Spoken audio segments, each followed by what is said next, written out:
Hello everyone, good morning. एक बार फिर से आप सभी का क्रेजी जी के ट्रिक के डेली करंट अफेयर की सीरीज में स्वागत है।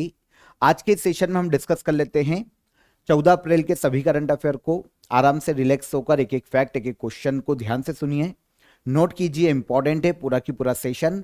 और पीडीएफ क्रेजी जी के ट्रिक के एप्लीकेशन से ले लीजिए, फ्री ऑफ कॉस्ट है आपके लिए। सबसे पहला क्वेश्चन देखेंगे आज के करंट अफेयर का।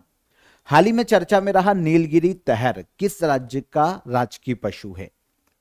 तो पहले आंसर लेते हैं, फिर डिस्कस करते हैं कि चर्चा में क्यों है। तो नीलगिरी तहर ये राजकीय पशु है तमिलनाडु राज्य का।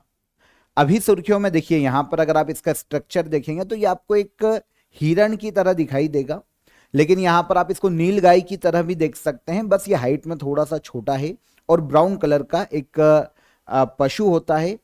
नीलगिरी हिल्स पर देखने को मिलता है, इसीलिए इसे नाम दिया गया है नीलगिरी तहर। ओके।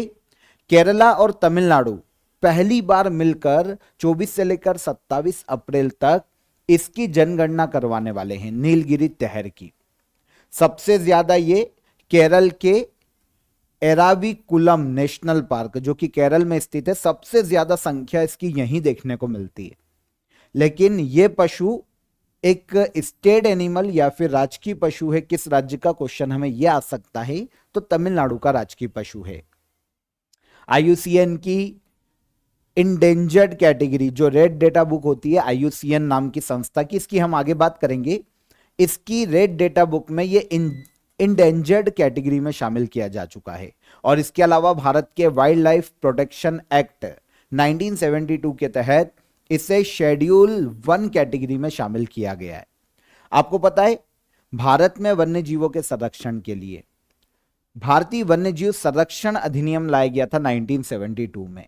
इसमें 6 शेड्यूल शुरुआत में शामिल किए गए थे, 6 सूचियां हैं अलग अलग जीवों की। लेकिन आगे चलकर 2022 में इसमें संशोधन किया गया और इन 6 सूचियों को 4 शेड्यूल में बदल दिया गया और अभी वर्तमान में 4 शेड्यूल है। तो वाइल्ड लाइफ प्रोटेक्शन एक्ट 1972 की जो शेड्यूल 1 कैटेगरी है, उसमें नीलगिरी तहर को शामिल किया गया है और आईयूसीएन की रेड डेटा बुक में इंडेंजर्ड कैटेगरी में इसे रखा गया है। तो राजकीय पशु कहां का है? नीलगिरी तहर तमिलनाडु राज्य का। यहां पर हमें आईयूसीएन के बारे में पता होना चाहिए कि यह संस्था क्या करती है, क्योंकि यहां से सबसे इंपॉर्टेंट जो क्वेश्चन पूछा जाता है एग्जाम में, वो रेड डेटा बुक से ही पूछा जाता है कि रेड डेटा बुक कौन जारी करता है? IUCN, the international union for conservation of nature and natural resources. यह है आईयूसीएन, एक इंटरनेशनल ऑर्गेनाइजेशन है। पूरे वर्ल्ड में इन्वायरमेंट के संरक्षण के लिए या फिर नेचर के संरक्षण के लिए, जीवों के संरक्षण के लिए यह संस्था काम करती है। अब इसके द्वारा जो रेड लिस्ट या रेड डेटा बुक निकाली जाती है, उसमें प्लांट और एनिमल की स्पीशीज की जानकारी होती है। और यहां पर 9 अलग अलग कैटेगरीज बनाई गई है कि भाई किसको सबसे ज्यादा संरक्षण की जरूरत है और किसको सबसे कम संरक्षण की जरूरत है, या फिर अगर कोई विलुप्त हो चुकी है तो उसको भी इस रेड डेटा बुक में शामिल किया जाता है। तो इस तरीके से 9 अलग अलग कैटेगरी है किसकी? रेड डेटा बुक की 9 कैटेगरी है। इससे पता चलता है कि कौन सी स्पीशीज कितने खतरे में है जीव की। तो 9 कैटेगरी में एक तो एक्सटिंक्ट कैटेगरी देखने को मिलती है, इसके अलावा extinct in the wild category देखने को मिलती है, इंडेंजर्ड कैटेगरी देखने को मिलती है, क्रिटिकली इंडेंजर्ड कैटेगरी देखने को मिलती है। यहां पर सबसे गंभीर अवस्था होती है एक्सटिंक्ट कैटेगरी की, जिसमें जिन जीवों को शामिल किया जाता है, समझ लीजिए वो प्रजाति विलुप्त हो चुकी है दुनिया से। ओके। तो वाइल्ड लाइफ प्रोटेक्शन एक्ट 1972 भी यहां पर आपको समझ में आ गया। भारत के द्वारा जितने भी जीव हैं उनकी प्रजातियों के संरक्षण के लिए 1972 में इसे लाया गया था। एक्ट के तहत 5 प्रोटेक्टेड एरियाज इंडिया में बनाए गए, जैसे सेंचुरी बनाई गई, नेशनल पार्क, कंजर्वेशन रिजर्व बनाए गए, कम्युनिटी रिजर्व बनाए गए और टाइगर रिजर्व भी इसी के तहत हमें देखने को मिलते हैं। तो यह क्वेश्चन बहुत ही इंपॉर्टेंट है। भारतीय वन्यजीव संरक्षण अधिनियम कब लाया गया? 1972 में। ओके। सेकंड क्वेश्चन पर आएंगे। पद्मश्री विजेता दारीपल्ली रामैया, जिनका हाल ही में निधन हुआ है, किस क्षेत्र से संबंधित है? अगर हम यहां पर दारीपल्ली रामैया की बात करें, जो कि पद्मश्री विनर है, हाल ही में इनका निधन हुआ, बहुत ही फेमस एक पर्यावरण संरक्षक रहे हैं। एनवायरमेंट की रक्षा के लिए, पर्यावरण के संरक्षण के लिए इन्होंने काम किया है और इनके काम के लिए ही इन्हें पद्मश्री से सम्मानित किया जा चुका है। भारत के तेलंगाना राज्य से आते हैं। पूरा नाम है दारीपल्ली रामैया, लेकिन क्योंकि इन्होंने वन्य जीवों के संरक्षण के लिए काम किया है, इसीलिए इन्हें वनजीवी रामैया के नाम से भी जाना जाता है। इन्वायरमेंट के प्रोटेक्शन के लिए इन्होंने जो काम किया, उसके लिए इन्हें 2017 में इंडियन गवर्नमेंट ने पद्मश्री अवार्ड से सम्मानित किया था। तो हाल ही में 88 वर्ष की आयु में इनका निधन हो गया। ठीक है, कहां से आते हैं? तेलंगाना। तेलंगाना में ट्री मैन ऑफ तेलंगाना के नाम से भी पुकारा जाता है और वन्यजीवी या वनजीवी रामैया के नाम से भी इन्हें जाना जाता है। इनके अलावा जो अदर निधन हुए हैं, जो कि हमें एग्जाम में देखने को मिल सकते हैं, उनमें से एक तो अभिनेता मनोज कुमार का हाल ही में निधन हुआ था, है ना, भारत कुमार के नाम से जाने जाते हैं। सुप्रीम कोर्ट के पूर्व जज जस्टिस वी रामास्वामी का हाल ही में निधन हुआ था। इंपॉर्टेंट इसलिए है क्योंकि भारत के पहले जज हैं स्वतंत्रता के बाद सुप्रीम कोर्ट के, जिन पर 1991 में महाभियोग लाया गया था पार्लियामेंट में। हालांकि पास नहीं हो पाया, लेकिन महाभियोग लाया गया था।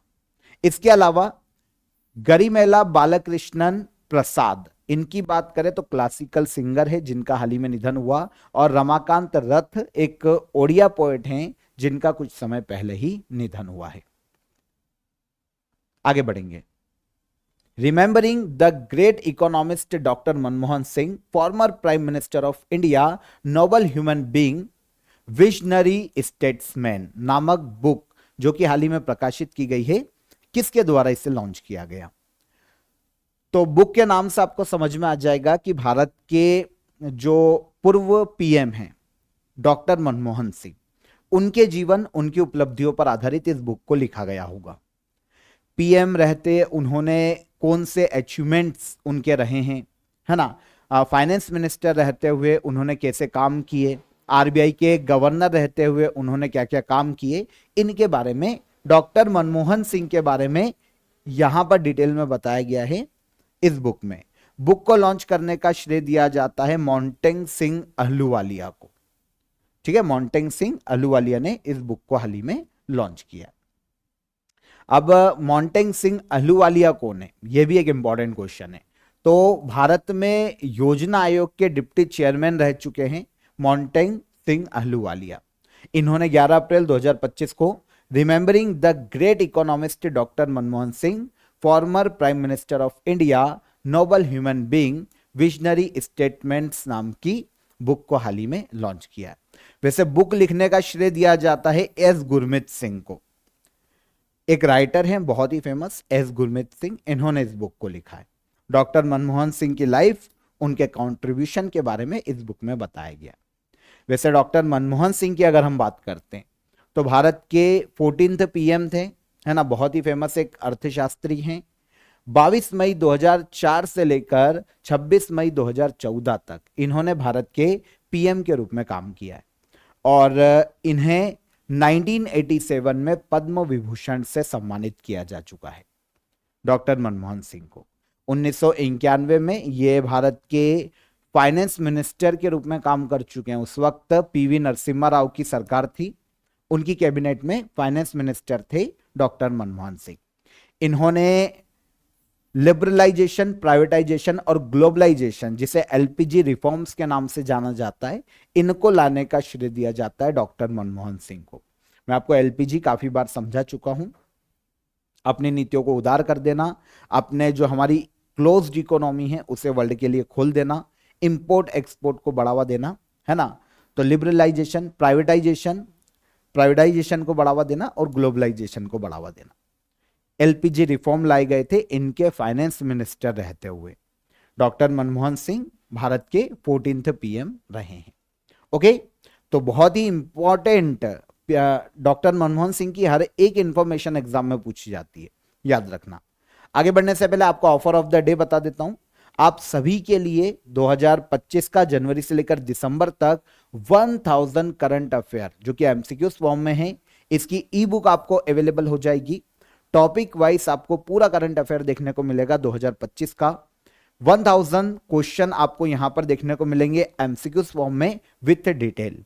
हिंदी और इंग्लिश दोनों ही लैंग्वेज में आपको अवेलेबल है। डिस्क्रिप्शन में मैंने आपको इसकी लिंक दे दी है, आप बहुत ही नॉमिनल प्राइस में इसे वहां पर जाकर अवेल कर सकते हैं। कोई भी आपको डाउट आता है तो आप हेल्पलाइन नंबर पर कॉल कर लीजिए, हमारी सपोर्ट टीम आपकी मदद कर देगी। ओके, आगे बढ़िए।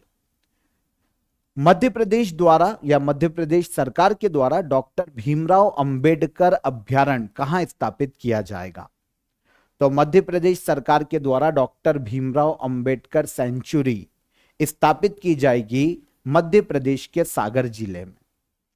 देखिए, जो एमपी स्टेट के स्टूडेंट है वो तो आपको डायरेक्ट जिला याद कर लीजिए, और जो अदर स्टेट के स्टूडेंट है वो ये याद कर लीजिए कि डॉक्टर भीमराव अंबेडकर सेंचुरी किस राज्य में अनाउंस की गई है बनाया जाना? मध्य प्रदेश राज्य में। और पर्टिकुलर जिला पूछते तो एमपी के सागर जिले में। आपको पता है 14 अप्रैल को आज के दिन डॉक्टर भीमराव अंबेडकर जी की जयंती है ना। इस बार भीमराव अंबेडकर की 134वीं जयंती को सेलिब्रेट किया जा रहा है। भीमराव अंबेडकर जी का जन्म मध्य प्रदेश के ही मऊ में हुआ था, है ना। इंदौर जिले में मऊ तहसील है, वहां पर जन्म हुआ था भीमराव अंबेडकर का। तो इन्हीं के सम्मान में सागर जिले में doctor Bhimrao Ambedkar wild life sanctuary के निर्माण की घोषणा की गई है। 14 अप्रैल 2025 को आज इनकी जयंती को मनाया जा रहा है। एमपी के सागर जिले में ये जो सेंचुरी बनेगी 258 स्क्वायर किलोमीटर में ये फैली होगी। इसके अलावा अगर हम डॉक्टर भीमराव अंबेडकर की कैजुअल डिटेल की बात करें जो कि एग्जाम में पूछी जाती है, तो सबसे पहली चीज तो यह आती है कि कॉन्स्टिट्यूएंट असेंबली संविधान सभा में doctor Bhimrao Ambedkar drafting committee के अध्यक्ष थे। संविधान का ड्राफ्ट तैयार करने का या फाइनलाइज करने का इन्हें श्रेय दिया जाता है। तो वो ड्राफ्टिंग कमेटी के अध्यक्ष थे भीमराव अंबेडकर। 14 अप्रैल 1891 में मध्य प्रदेश के मऊ में जन्म हुआ था डॉक्टर भीमराव अंबेडकर का। उस वक्त ये बॉम्बे प्रेसिडेंसी का पार्ट था। मऊ मध्य प्रदेश, अभी इंदौर जिले में आता है। संविधान का ड्राफ्ट तैयार किया और 26 जनवरी 1950 को इसे लागू किया गया। ठीक है, इस योगदान के लिए डॉक्टर भीमराव अंबेडकर को फादर ऑफ इंडियन कॉन्स्टिट्यूशन के नाम से पुकारा जाता है। कमेंट में बताइएगा कि ड्राफ्टिंग कमेटी का गठन कब किया गया, डेट के साथ बताइएगा। ठीक है, ये क्वेश्चन है आपके लिए आज के लिए। इंडिपेंडेंट इंडिया के फर्स्ट जो पहली गवर्नमेंट थी स्वतंत्र भारत की, उसमें हमारे विधि मंत्री थे भारत के पहले। 1990 में इन्हें भारत रत्न से सम्मानित किया जा चुका है। मध्य प्रदेश, सबसे ज्यादा 11 नेशनल पार्क मध्य प्रदेश में देखने को मिलते हैं वर्तमान में पूरे देश में। मध्य प्रदेश अगर हम क्षेत्रफल के आधार पर देखें तो भारत का दूसरा बड़ा राज्य, पहला कौन? राजस्थान। मध्य प्रदेश की कैपिटल है भोपाल, गवर्नर है मंगूभाई पटेल, सीएम के पद पर है मोहन यादव। यहां की विधानसभा में सदस्यों की संख्या है 230 विधानसभा की सीटें हैं। एक सदनी विधानमंडल देखने को मिलता है, मतलब विधान परिषद नहीं है, केवल विधानसभा है। 230 सीटें। लोकसभा की सीटें हैं एमपी में 29 और राज्यसभा की सीटें हैं एमपी में 11। 13 अप्रैल 2025 को जलियांवाला बाग हत्याकांड की कौन सी वर्षगांठ मनाई गई? तो जलियांवाला बाग हत्याकांड के बारे में आपने सुना होगा इतिहास में, बहुत ही फेमस घटना है। कब घटी थी? 13 अप्रैल 1919 में। ओके, एक कानून आया था अंग्रेजों के द्वारा 1919 में, जिसे कहा जाता है रोलेक्ट एक्ट, काला कानून, या फिर इसे बिना दलील बिना वकील के कानून के नाम से भी जाना जाता है। तो ये एक मुख्य कारण था आगे चलकर जलियांवाला बाग हत्याकांड होने का, हम बात करेंगे। लेकिन यहां पर आंसर लेते हैं, 13 अप्रैल 2025 को जलियांवाला बाग की 106वीं वर्षगांठ को मनाया गया है। 13 अप्रैल 1919 को जलियांवाला बाग हत्याकांड हुआ था। ये जो दिन था ना, उस दिन पता है आपको, बैसाखी का दिन था। बैसाखी, ये पूछा जाता है क्वेश्चन कि कौन सा त्योहार पर हुआ था? बैसाखी। हुआ यह था कि रोलेक्ट एक्ट जो कि 1919 में ब्रिटिशर्स के द्वारा लाया गया था, इसमें क्या होता था कि बिना वारंट के, बिना दलील के किसी को भी केवल शक के आधार पर किसी भी इंडियन को पकड़ के जेल में डाल दिया जाता था। पूरे भारत में काला कानून कहा गया, इससे बहुत विरोध हुआ। इसी विरोध में 10 अप्रैल 1919 को दो क्रांतिकारी नेता थे भारत के, उनको इस कानून के तहत गिरफ्तार कर लिया जाता है। एक है डॉक्टर सत्यपाल और एक है डॉक्टर सैफुद्दीन खिचलू। इन दोनों को गिरफ्तार किया जाता है क्योंकि पूरे भारत में मार्शल लॉ लगा हुआ था, रोलेक्ट एक्ट के जगह जगह पर विरोध हो रहा था, तो अंग्रेजों ने मार्शल लॉ लगा रखा था, सैन्य शासन था देश में। अब जब इन दोनों को इस एक्ट के तहत गिरफ्तार किया जाता है, हमारे दो क्रांतिकारियों को, तो पूरे भारत में इसका विरोध होता है और अमृतसर शहर जो कि पंजाब में आता है, इसके जलियांवाला बाग में भी शांतिपूर्ण, है ना, धरने के लिए, प्रदर्शन के लिए लोग इकट्ठा होते हैं बैसाखी के दिन। वहां पर अंग्रेज जनरल डायर आता है और बिना वार्निंग दिए, बस वार्निंग देता ही है और मतलब भीड़ हटे उससे पहले ये गोलीबारी कर देता है, फायरिंग शुरू कर देता है। हजारों लोग यहां पर मारे जाते हैं। जलियांवाला बाग हत्याकांड के विरोध में जो रविन्द्रनाथ टैगोर थे, उन्होंने नाइटहुड की उपाधि को त्याग दिया था और उसके बाद महात्मा गांधी के द्वारा ब्रिटिशर्स के खिलाफ असहयोग आंदोलन शुरू किया गया 1920 में। तो 13 अप्रैल 1919 को जलियांवाला बाग हत्याकांड जो हुआ था वो बैसाखी के दिन हुआ था। 2025 में इसकी 106वीं वर्षगांठ को मनाया गया है। इसकी जांच के लिए ब्रिटिश गवर्नमेंट के द्वारा हंटर कमीशन का गठन किया गया था, लेकिन आपको पता है ब्रिटिशर्स अपने व्यक्ति को सजा क्यों देंगे। जनरल डायर दोषी तो ठहराया गया, लेकिन इसे केवल सेना से निकाल दिया गया और वापस भेज दिया गया इंग्लैंड। आगे चलकर 13 मार्च 1940 को भारत के पंजाब के ये एक और क्रांतिकारी उधम सिंह, इन्होंने जलियांवाला बाग हत्याकांड का बदला लिया और जनरल डायर की हत्या की थी। ओके, तो ये था पूरा इतिहास। 106वीं वर्षगांठ मनाई गई है जलियांवाला बाग की 13 अप्रैल 2025 में। बैसाखी के दिन यह घटना हुई थी इतिहास में। आगे बढ़ेंगे। स्त्री समिट 2025 का आयोजन कहां किया जाएगा? 2025 में स्त्री समिट का आयोजन किया जा रहा है तेलंगाना के हैदराबाद में। तेलंगाना के हैदराबाद में इसका आयोजन किया जाएगा और इस साल ये सेकेंड एडिशन है। आयोजन कौन करवा रहा है? हैदराबाद सिटी सिक्योरिटी काउंसिल, एक नॉन प्रॉफिटेबल या नॉन गवर्नमेंटल ऑर्गेनाइजेशन है, हैदराबाद में काम करता है हैदराबाद को सेफ रखने के लिए, सुरक्षित रखने के लिए बात करेंगे हम। लेकिन इसके द्वारा जो स्त्री समिट का आयोजन किया जा रहा है 2025 में, यह सेकेंड एडिशन है। पहला एडिशन आयोजित किया गया था 2023 में। अब है क्या समिट में क्या किया जाएगा? नाम से समझ में आएगा कि महिलाओं के संरक्षण के लिए स्त्री समिट ही नाम दिया गया है।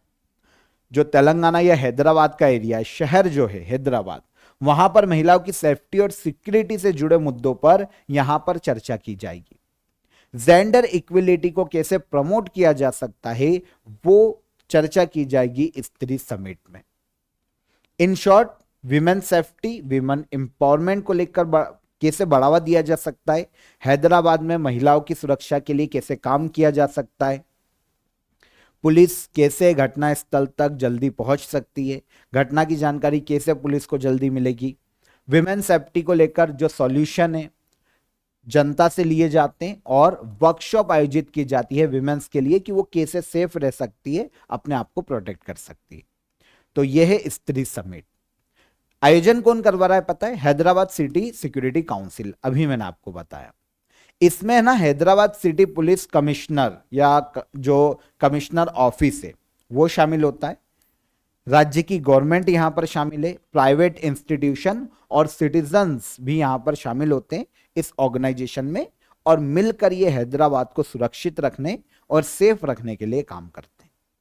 तो इनके द्वारा हैदराबाद में सेकेंड एडिशन आयोजित किया जा रहा है स्त्री समिट का 2025 में। एआई राइजिंग ग्रैंड चैलेंज को सार्वजनिक क्षेत्र की समस्याओं को हल करने के लिए किस राज्य सरकार के द्वारा लॉन्च किया गया है? AI rising grand challenge government sector की प्रॉब्लम्स जितनी भी है, हर्डल्स जितने भी हैं, उन्हें सॉर्ट आउट करने के लिए, उन्हें सॉल्व करने के लिए, हल करने के लिए इसे लॉन्च करने का श्रेय दिया जाता है आंध्र प्रदेश सरकार को। इसके तहत आंध्र प्रदेश क्या करने वाला है? देखिए, गवर्नमेंट सेक्टर में जो इंस्टीट्यूशन होते हैं, बहुत सारी प्रॉब्लम होती है। फॉर एग्जाम्पल कि भाई गवर्नमेंट स्कीम की जानकारी लोगों तक सही तरीके से नहीं पहुंचा पा रहे हैं गवर्नमेंट के इंस्टीट्यूशन, काम में देरी हो रही है क्योंकि बहुत सारी प्रॉब्लम हो सकती है, नेट की प्रॉब्लम हो सकती है तो इंस्टीट्यूशन काम नहीं कर पा रहा है, पुरानी टेक्नोलॉजी है इंस्टीट्यूशन, गवर्नमेंट इंस्टीट्यूशन के पास, तो वो काम नहीं कर पा रहा है ना, आपस में कम्युनिकेशन सही नहीं हो पा रहा है तो काम नहीं कर पा रहे, गवर्नमेंट जनता तक नहीं पहुंच पा रही है इसलिए गवर्नमेंट इंस्टीट्यूशन काम नहीं कर पा रहे, लोगों को जानकारी नहीं है, तो बहुत सारी प्रॉब्लम होती है गवर्नमेंट सेक्टर में, है ना। अब भाई इन्हें सॉल्व करने के लिए आर्टिफिशियल इंटेलिजेंस की कैसे मदद ली जा सकती है, या आर्टिफिशियल इंटेलिजेंस के द्वारा इसे कैसे सॉल्व किया जा सकता है, यही है तेलंगाना का एआई राइजिंग ग्रैंड चैलेंज। इसमें यह किया जाएगा गवर्नमेंट के द्वारा कि सरकारी विभागों में क्या क्या प्रॉब्लम्स है, पहले तो यह पहचानेंगे, उसके बाद राज्य में जो स्टार्टअप्स हैं, जो कंपनीज हैं, जो यूनिवर्सिटीज हैं, उनसे एआई सॉल्यूशन लिए जाएंगे उन समस्याओं के जो कि संस्थाओं में पहचाने गए सरकारी विभागों में। अब जब ये सारे स्टार्टअप कंपनीज या अलग अलग यूनिवर्सिटीज सॉल्यूशन देगी कि आप इस समस्या से कैसे निपट सकते हो, एआई का कैसे यूज कर सकते हो, तो फिर उस जो सॉल्यूशन दिया गया उसकी टेस्टिंग की जाएगी। अगर टेस्टिंग सक्सेसफुल हो जाती है तो फिर उस सॉल्यूशन को पूरे राज्य में लागू किया जाएगा और जिस भी स्टार्टअप कंपनी या यूनिवर्सिटी ने यह सॉल्यूशन दिया है उसको 15 लाख रुपए की प्राइज मनी दी जाएगी। इन शॉर्ट, सरकारी संस्थाओं में एआई को कैसे यूज किया जा सकता है सही तरीके से और कैसे गवर्नमेंट इंस्टीट्यूशन की प्रॉब्लम्स को सॉल्व किया जा सकता है, यह है AI rising grand challenge initiative, Telangana सरकार के द्वारा यह लाया गया। सरकार का काम यह होगा कि भैया जितने भी डिपार्टमेंट और गवर्नमेंट इंस्टीट्यूशन है उसका डेटा दिया जाएगा स्टार्टअप को या कंपनी को कि भाई आप एआई बनाओ, और फिर अगर उस एआई के माध्यम से वो प्रॉब्लम सॉल्व हो जाती है तो फिर हम आपको प्राइज मनी देंगे, लागू करेंगे पूरे स्टेट में। इंटरनेशनल सोलर अलायंस के कंट्री पार्टनरशिप फ्रेमवर्क पर साइन करने वाला पहला अफ्रीकी देश कौन सा है? इंटरनेशनल सोलर अलायंस है ना, अंतरराष्ट्रीय सौर गठबंधन है। 2015 में इंडिया और फ्रांस ने मिलकर COP21 के दौरान इस अलायंस को बनाया था 2015 में, इंडिया और फ्रांस ने, ताकि जो भूमध्य रेखा के आसपास के जो देश है ना उनमें सोलर पावर को या सौर ऊर्जा को बढ़ावा दिया जा सके और इसके लिए सभी देशों को आपस में जोड़ा जा सके। तो यह है इंटरनेशनल सोलर अलायंस। 120 देश यहां पर सदस्यता ले चुके हैं, लेकिन ऑफिशियली 105 के आसपास देशों ने अभी तक साइन किया है, पर 120 देश कहीं ना कहीं यहां पर सदस्य बन जाएंगे थोड़े समय में। अब इसकी एक ट्रीटी है जिसे कहा जाता है कंट्री पार्टनरशिप फ्रेमवर्क। 2022 में इंटरनेशनल सोलर अलायंस ने इसे लॉन्च किया था। अब इस पे साइन करने वाला पहला अफ्रीकी देश बना है हाल ही में, यह है मॉरिशस। आंसर डी यहां पर सही हो जाएगा। पहला अफ्रीकी देश और दुनिया का चौथा देश है जिसने इंटरनेशनल सोलर अलायंस के कंट्री पार्टनरशिप फ्रेमवर्क पर साइन किए। देखिए, जो मॉरिशस है ना वो इंटरनेशनल सोलर अलायंस की जो ट्रीटी है कंट्री पार्टनरशिप फ्रेमवर्क उसका सदस्य बना है। इंटरनेशनल सोलर अलायंस के द्वारा इस फ्रेमवर्क की शुरुआत की गई थी 2022 में। उद्देश्य यह है कि सोलर एनर्जी सेक्टर में कॉपरेशन को बढ़ावा दिया जा सके और ऐसे देश जो कि इंटरनेशनल सोलर अलायंस के मेंबर नहीं हैं वहां पर भी सोलर एनर्जी को बढ़ावा देने के लिए उनको फंडिंग दी जा सके, टेक्नोलॉजी दी जा सके और उनकी मदद की जा सके जो भी इस फ्रेमवर्क पर साइन करते हैं। तो यह फायदा है कंट्री पार्टनरशिप फ्रेमवर्क पर साइन करने का या इसकी मेंबरशिप लेने का। ओके, साइन करने से देश को सोलर एनर्जी को बढ़ाने में मदद मिलती है क्योंकि इंटरनेशनल सोलर अलायंस भी मदद करता है और अदर कंट्रीज भी उस देश की मदद करती है। सोलर प्रोजेक्ट जैसे सोलर पैनल लगाना, सोलर पंप चलाना, सोलर प्लांट लगाना, जिससे एम्प्लॉयमेंट भी बढ़ेगा और सोलर एनर्जी को भी बढ़ावा दिया जा सकेगा, रिन्यूएबल एनर्जी को। तो फ्रेमवर्क तो आपको समझ में आ गया कि एग्रीमेंट है। अब यहां पर इंटरनेशनल सोलर अलायंस, अभी मैंने आपको बताया कि इंडिया और फ्रांस ने मिलकर 2015 में यह अलायंस बनाया था COP21 की बैठक के दौरान। सदस्य देशों के मध्य में सोलर एनर्जी को बढ़ावा देना इसका मुख्य उद्देश्य है। फर्स्ट सोलर कॉन्फ्रेंस इसी संस्था की या गठबंधन की गई थी 11 मार्च 2018 को भारत की राजधानी नई दिल्ली में, जिसमें 61 देशों ने उस वक्त पार्टिसिपेट किया था। और इंटरनेशनल सोलर अलायंस को 2018 में यूनाइटेड नेशन की ओर से champion of the earth award से भी सम्मानित किया जा चुका है। इंटरनेशनल सोलर अलायंस का गोल है कि 2030 तक सोलर एनर्जी में $1 ट्रिलियन के निवेश को बढ़ावा दिया जा सके, गोल को हासिल किया जा सके, 1000 गीगावाट सोलर एनर्जी क्षमता को स्थापित किया जा सके, 1000 मिलियन लोगों को साफ बिजली दी जा सके और हर साल 1000 मिलियन टन CO2 उत्सर्जन को कम किया जा सके। यह इंटरनेशनल सोलर अलायंस का मुख्य उद्देश्य है। आगे बढ़ेंगे। हाल ही में DRDO के द्वारा सफलतापूर्वक ट्रायल किया गया गौरव क्या है? तो DRDO के द्वारा सफलतापूर्वक गौरव का ट्रायल किया गया है, जो कि एक लॉन्ग रेंज ग्लाइड बम है। Answer D, long range glide bomb, नाम दिया गया है गौरव। हाल ही में DRDO ने सुखोई 30 MKI फाइटर जेट, जो कि हमारी इंडियन एयरफोर्स का एक विमान है ना, सैन्य विमान है, उससे स्वदेशी रूप से निर्मित लॉन्ग रेंज ग्लाइड बम का सफलतापूर्वक टेस्ट किया और इसका नाम है गौरव। ठीक है, टेस्ट कहां किया गया? ओडिशा के तट पर इंटीग्रेटेड टेस्टिंग रेंज है हमारे पास चांदीपुर में, ओडिशा में, वहां से इसका टेस्ट किया गया। DRDO और उसकी जितनी भी अलग अलग संस्थाएं ना, उन्होंने मिलकर इसे स्वदेशी रूप से विकसित किया है, मतलब पूरी तरीके से घर में हमने बनाया। अब DRDO की जो 7 वाली संस्था है उसको छोड़ दो, केवल DRDO यहां पर याद रखो। अच्छा, लॉन्ग रेंज ग्लाइड बम क्या है?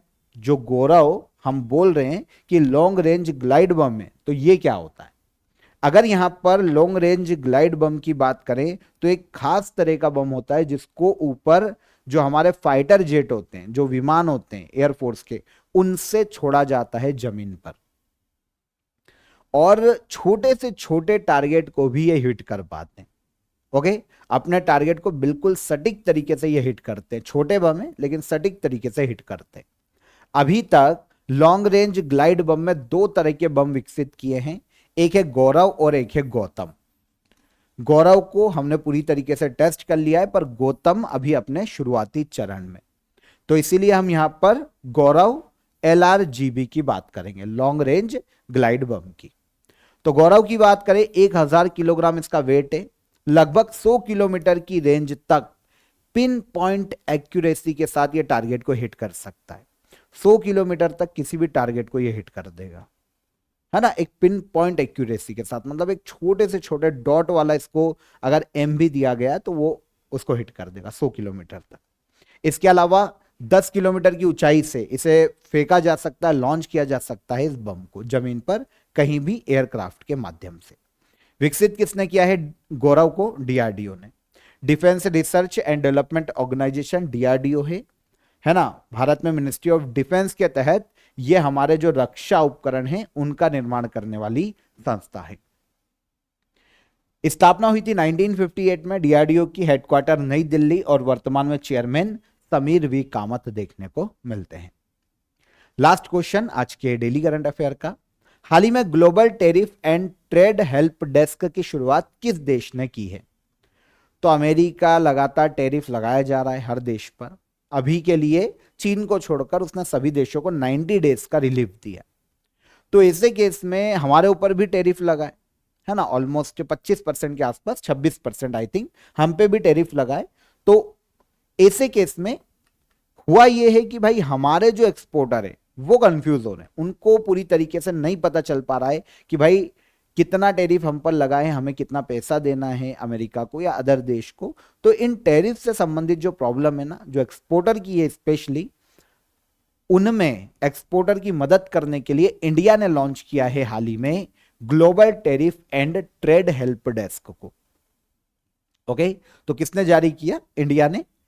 एक ऑनलाइन और टोल फ्री सपोर्ट सिस्टम है जो कि ऐसे व्यापारी जो कि इंपोर्ट और एक्सपोर्ट करते हैं उन्हें ग्लोबल ट्रेड की उनकी प्रॉब्लम को सॉल्व करने में ये मदद करेगा।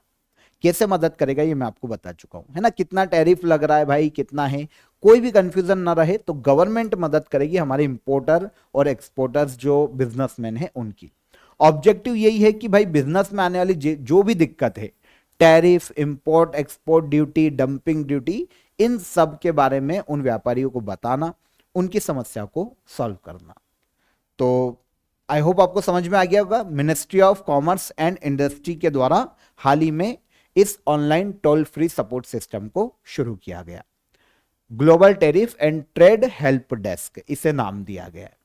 फायदे यही होंगे कि टैरिफ और रेगुलेशन की जानकारी आसानी से व्यापारियों को मिलेगी, तो भारत का व्यापार ही मजबूत होगा। व्यापारियों को अगर सहूलियत होगी तो अभी जो वैश्विक व्यापार युद्ध चल रहा है उसमें भारत की स्थिति बेहतर करने में भी मदद मिलेगी। अमेरिका ने इंडिया पर 26% टैरिफ लगाया है अभी के माहौल में, है ना। ऑलमोस्ट मैंने आपको बोला था 25%, ये 26% है। तो अगर इंपोर्ट और एक्सपोर्ट में जो भी मुश्किल आती है टैरिफ से संबंधित, तो सरकार उसका समाधान करेगी इस डेस्क के माध्यम से। तो इंडियन गवर्नमेंट ने इसे लॉन्च किया। क्लियर? तो यहां पर 14 अप्रैल के हमारे सभी करंट अफेयर क्लियर हो जाते हैं। हमने बहुत ही डिटेल में सिंपल लैंग्वेज में इनको डिस्कस किया। अब हम चलेंगे लास्ट डे के करंट अफेयर को रिवाइज कर लेते हैं। ग्लोबल टेक्नोलॉजी समिट के 9th एडिशन का आयोजन कहां किया जा रहा है और इसकी थीम क्या है? तो आयोजन किया जा रहा है नई दिल्ली और थीम है संभावना, पॉसिबिलिटीज। दुनिया का पहला 3D प्रिंटेड रेलवे स्टेशन किस देश के द्वारा बनाया गया? तो इसे बनाने का श्रेय दिया जाता है किसको? जापान को। हाल ही में बिरसा मुंडा को सम्मान देने और सांस्कृतिक एकता का जश्न मनाने के लिए नेशनल ट्राइबल यूथ फेस्टिवल का आयोजन किस राज्य में किया गया? भारत के मिजोरम राज्य में। ब्यूनस आयर्स अर्जेंटीना में आयोजित ISSF वर्ल्ड कप 2025 के फर्स्ट फेज में भारत ने कुल कितने मेडल जीते हैं? तो ये मेडल हो जाते हैं टोटल 8। राष्ट्रीय सुरक्षित मातृत्व दिवस हर साल कब मनाया जाता है? तो यह मनाया जाता है 11 अप्रैल को। केंद्रीय मंत्रिमंडल द्वारा modernisation of command area development and water management उप योजना किस योजना के अंतर्गत शुरू की गई? तो प्रधानमंत्री कृषि सिंचाई योजना के तहत। हाल ही में भारत सरकार द्वारा शुरू की गई इलेक्ट्रॉनिक्स कंपोनेंट मैन्युफैक्चरिंग स्कीम के लिए कितना बजट आवंटित किया गया? 22,919 करोड़ रुपए। हाल ही में मेघालय के रेंडिया को भौगोलिक संकेत या GI टैग दिया गया। यह किसका एक प्रकार है? तो यह एक प्रकार का रेशम सिल्क है। हाल ही में भारत ने किस देश के लिए दी गई ट्रांसशिपमेंट फैसिलिटी को समाप्त कर दिया है? तो यह फैसिलिटी है किसके लिए थी? बांग्लादेश के लिए, जिसे इंडियन गवर्नमेंट ने खत्म किया है। और आखिरी क्वेश्चन क्या था? Death sentence and executions 2024 report किसके द्वारा जारी की गई? तो इसे जारी किया है एमनेस्टी इंटरनेशनल ने। ये सारे कल के करंट अफेयर के हमारे आंसर हो गए। अब हम चलते हैं क्वेश्चन ऑफ द डे का आंसर ले लेते हैं। वर्ल्ड वाइल्ड लाइफ डे हर साल कब मनाया जाता है? तो यह मनाया जाता है 3 मार्च को। क्रिश्चियन स्टॉकर किस देश के चांसलर बने हैं? तो ये चांसलर बने हैं ऑस्ट्रिया के। और कौन सा नेशनल पार्क इंडिया का 58वां टाइगर रिजर्व बना? तो ये बना है माधव नेशनल पार्क। ये हो गए हमारे तीनों आंसर कल के सेशन के क्वेश्चन ऑफ द डे के। अब आज के क्वेश्चन ऑफ द डे ले लेते हैं। भारतीय संविधान का आर्टिकल 76 किससे संबंधित है? पहला क्वेश्चन, अकबर के शासनकाल के दौरान राजस्व मंत्री कौन था? सेकेंड क्वेश्चन, और नुआखाई किस राज्य का त्योहार है? तीनों क्वेश्चन के आंसर कमेंट में कीजिए। सेशन पसंद आया हो तो लाइक और शेयर करके ही जाइएगा। ओके, और डिस्क्रिप्शन में लिंक दे दी है मैंने आपको आज के ऑफर ऑफ द डे की। 1000 current affair MCQs with detail आपको मिल जाएंगे 2025 के, तो वहां पर जाकर आप इसे अवेल कर सकते हैं। चलिए कल मुलाकात करेंगे, तब तक अपना ख्याल रखिएगा। जय हिंद, जय भारत।